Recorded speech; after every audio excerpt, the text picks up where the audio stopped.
வணக்கம் மக்களே, நான் ஒரு ஜென்சி பையன் போகிற சீரிஸ்ல இன்றைய நாள் 13. வழக்கம் போல விரைவில் வெயிட் செக் பண்ணிட்டு வாக்கிங் கிளம்பிட்டேன். கிட்ட நடந்துட்டு இருக்கும்போது ஏதோ ஒரு சவுண்டு என்னடா திரும்பி பார்த்தா என் நாய் இத்தனை நாளா எங்க போச்சுன்னு தெரியல. இப்போ வந்திருக்கு. சரின்னு சொல்லிட்டு அதை அப்படியே கொஞ்சிட்டு வாக்கிங் ஸ்டார்ட் பண்ணிட்டேன். நைட் மோட்டிவேஷன் வீடியோ பார்த்துட்டு படுத்தனால காலையில எக்ஸ்ட்ரா மோட்டிவேட் ஆகி வேர்க்க 4 ரவுண்ட் எக்ஸ்ட்ரா ஓடிட்டேன். என்னன்னே தெரியல மக்களே, கொஞ்ச நாளா சின்ன விஷயம் கூட ஹாப்பினஸ் தருது. நீங்க நினைக்கிற மாதிரி காதல் உள்ள கன்றாவையும் இல்ல. காலங்காத்தால இருந்து பச்சை பசங்க இந்த செடி மரம் இந்த சன்ரைஸ் இதெல்லாம் பாக்குறதே ஒரு தனி சுகம் தான். பிரேக்ஃபாஸ்ட்டுக்கு வெஜிடபிள் சாலட் சாப்பிடலாம்னு சொல்லிட்டு ப்ரோக்கோலி கேரட் கார்ன் இதெல்லாம் வந்து குக்கர்ல போட்டு வேக வச்சு எடுத்துக்கிட்டேன். வேக வச்சு எடுத்த வெஜிடபிள்ஸ் லைட்டா பெப்பர் உப்பியும் போட்டு நல்லா கலந்து சாப்பிட்டு முடிச்சிட்டேன். அப்புறம் மக்களே, இந்த வேக வச்ச தண்ணியை கீழே ஊத்தி வேஸ்ட் பண்ணிடாதீங்க. இதுலயே நிறைய நியூட்ரிஷன் பெனிஃபிட்ஸ் இருக்கு. அதனால இதையும் குடிங்க, உடம்புக்கு நல்லதுதான். ஈவினிங் ஃப்ரெண்ட்ஸோட ரிலீஸ் போயிட்டு வர வழியில வண்டி வேலையை காட்டி விட்டுச்சு. அதை அப்படியே பட்டறையில போட்டு வந்து படுத்துட்டேன். நாளைக்கு பார்ப்போம் மக்களே.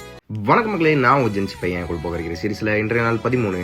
வழக்கம் போல விரைவில் வெயிட் செக் பண்ணிட்டு வாக்கிங் கிளம்பிட்டேன். கிட்ட நடந்துட்டு இருக்கும்போது ஏதோ ஒரு சவுண்டு என்னடா திரும்பி பார்த்தா என் நாய் இத்தனை நாளா எங்க போச்சுன்னு தெரியல. இப்போ வந்திருக்கு. சரின்னு சொல்லிட்டு அதை அப்படியே கொஞ்சிட்டு வாக்கிங் ஸ்டார்ட் பண்ணிட்டேன். நைட் மோட்டிவேஷன் வீடியோ பார்த்துட்டு படுத்தனால காலையில எக்ஸ்ட்ரா மோட்டிவேட் ஆகி வேர்க்க 4 ரவுண்ட் எக்ஸ்ட்ரா ஓடிட்டேன். என்னன்னே தெரியல மக்களே, கொஞ்ச நாளா சின்ன விஷயம் கூட ஹாப்பினஸ் தருது. நீங்க நினைக்கிற மாதிரி காதல் உள்ள கன்றாவையும் இல்ல. காலங்காத்தால இருந்து பச்சை பசங்க இந்த செடி மரம் இந்த சன்ரைஸ் இதெல்லாம் பாக்குறதே ஒரு தனி சுகம் தான். பிரேக்ஃபாஸ்ட்டுக்கு வெஜிடபிள் சாலட் சாப்பிடலாம்னு சொல்லிட்டு ப்ரோக்கோலி கேரட் கார்ன் இதெல்லாம் வந்து குக்கர்ல போட்டு வேக வச்சு எடுத்துக்கிட்டேன். வேக வச்சு எடுத்த வெஜிடபிள்ஸ் லைட்டா பெப்பர் உப்பியும் போட்டு நல்லா கலந்து சாப்பிட்டு முடிச்சிட்டேன். அப்புறம் மக்களே, இந்த வேக வச்ச தண்ணியை கீழே ஊத்தி வேஸ்ட் பண்ணிடாதீங்க. இதுலயே நிறைய நியூட்ரிஷன் பெனிஃபிட்ஸ் இருக்கு. அதனால இதையும் குடிங்க, உடம்புக்கு நல்லதுதான். ஈவினிங் ஃப்ரெண்ட்ஸோட ரிலீஸ் போயிட்டு வர வழியில வண்டி வேலையை காட்டி விட்டுச்சு. அதை அப்படியே பட்டறையில போட்டு வந்து படுத்துட்டேன். நாளைக்கு பார்ப்போம் மக்களே.